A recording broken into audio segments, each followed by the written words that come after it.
हमने आपसे अगली वीडियो में बताने के लिए कहा था होलिका की पूजा की थाली में वह कौन सी एक गुप्त वस्तु है जो यदि आप साथ ले जाएं तो आपके घर के पितृ पूर्वज भी तृप्त होकर आशीर्वाद देते हैं।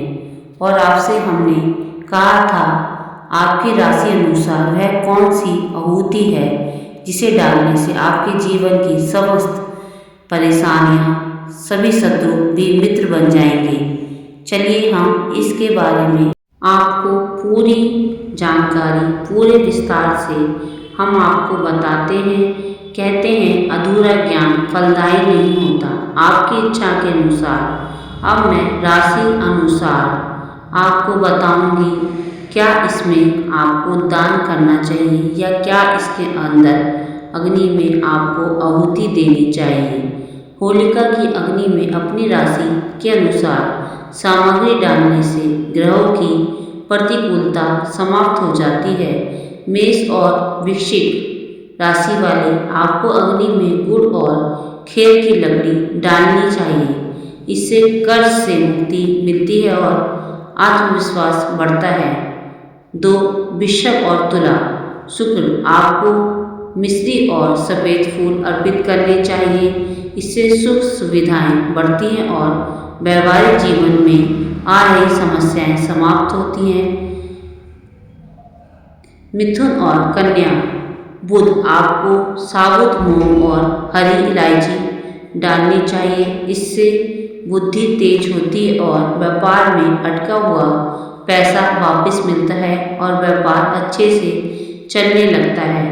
कर्क चंद्रमा आपको चावल और घी की आहुति देनी चाहिए। इससे मानसिक शांति मिलती है और घर का कलेश दूर होता है।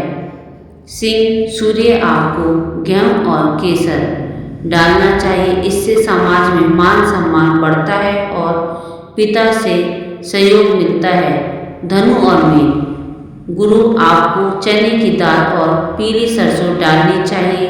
इससे भाग्य का एक साथ होना तय है। भाग्य में सफलता जरूर मिलती है और घर में मांगलिक कार्य संपन्न होते हैं। मकर और कुंभ शनि आपको काले तिल और सरसों का तेल अर्पित करना चाहिए।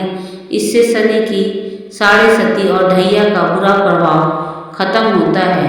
होली की मां पुण्य पूजा थाली का गुप्त रहस्य जैसे कि हमने आपसे कहा था इसके बारे में भी हम आपसे बताएंगे।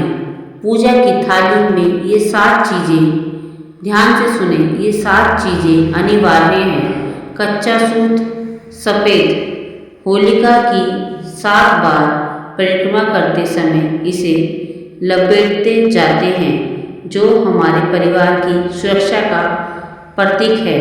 गोबर के बड़े फुले ये माँ लक्ष्मी की चंचलता को स्थिर करते हैं। हल्दी की गांठ और सुपारी ये गणेश जी और गौरी के प्रतीक हैं।